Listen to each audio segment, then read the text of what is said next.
Mike Johnson from Sugar Fire Smokehouse in St. Louis.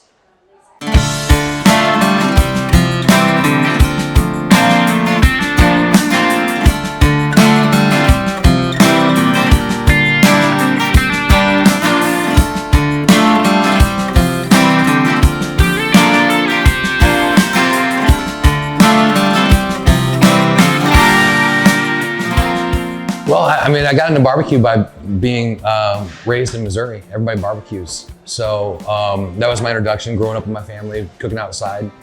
That was mostly hot charcoal stuff, not low and slow like I do now. But I was in fine dining for years, and then I switched over to barbecue about 13 years ago. I'd say my biggest inspiration in barbecue has been Tuffy Stone. We have similar backgrounds. We're both French trained chefs. And he's such a good guy that, everything about him his barbecue is awesome and personality and everything. So I'd say Tuffy. My childhood when it comes to cooking is, I had to cook growing up because my mom won't be upset with me saying this. She's the world's worst cook. And my dad was gone all the time, so my mom never cooked. So I took I cooked growing up, and I got a job in a restaurant at a real young age. And started cooking. I started cooking probably when I was 6. And it's all because my mom refused to cook. So we were doing mostly like fried pork chops and rice. That was my go-to growing up. Well, I've been with Royal Oak for several years now, and it's really a great company to be associated with. It's family owned. I love the fact that the charcoal actually comes, most of it from Missouri, where I live. And just good people, and it's such a great product, and it's something I'm proud to be an ambassador for. I've never gone out there, and I'm not ashamed to admit all. Like it's a pride thing to be associated with Royal Oak. It's because it's such a good product. My favorite Royal Oak product is the large natural lump. I like the big pieces. They're always consistent. They have a really long burn time, and that's the thing about barbecue is consistency. Like you want to have a long, steady temperature, and I always find that with Royal Oak, with that natural lump, I always get a consistent long burn, and so I know how it's going to go, and there's no surprises. Oh man, I'd say Sugar Fire's been my biggest success. I got opened up on a shoestring budget and just took off, got lucky. So I would say Sugar Fire for sure.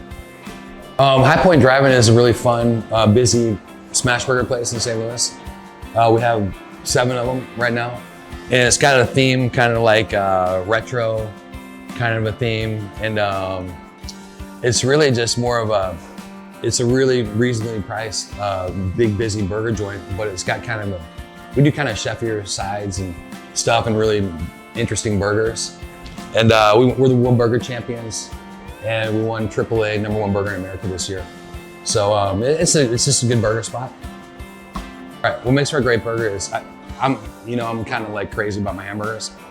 And so I have a whole system. Like I start with 50% chuck, that's the body, and then I have 25% brisket grind, that's the fat, and 25% short rib, that's the beefy flavor. And I prefer smash patties. I smash them down and crispy. I think a butter toasted potato bun is something you need. And I like to put the onion on the bottom because I think that protects the bun from getting soggy, and soaks up some of the burger juices. And then I keep the cold stuff on top. And I spread the mayonnaise around. You gotta cover the whole bun. The butter toasted bun to me is also key. You gotta get a little crunch and stuff, and it protects it from getting soggy too. I would go, if I could order one thing from any of the restaurants, I would go with the Big Muddy sandwich at Sugar Fire. It has all the elements of a great sandwich. It's got really good brisket, sausage. I like to put 2 sauces on things, so it's got white sauce and sweet sauce, and then it's got some lettuce on there and some pickles. And that's our most popular sandwich really, and the Big Muddy.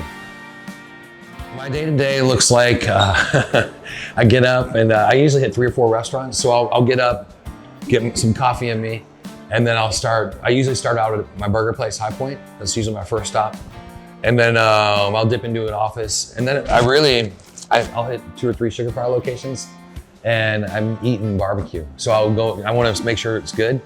It almost always is, but I'll take a rib, I'll take a little nub of brisket, I'll get in the pulled pork, sausage, all turkey at every place, and most of the time I'll walk down the line and kind of take a look, potato salad and slaw, make sure everything's good. So that's really all I do. And take pictures of food. I've become a food photographer.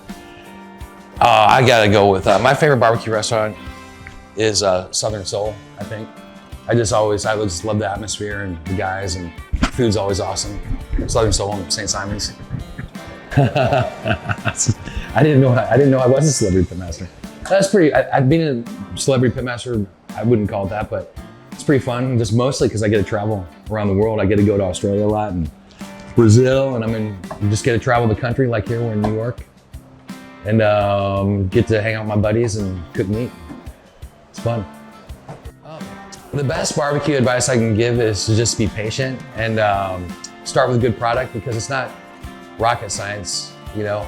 It's I always tell people cavemen barbecue is just fire and meat. If you have good meat and fire and patience, you're gonna have a good product. What stands out to me in this industry?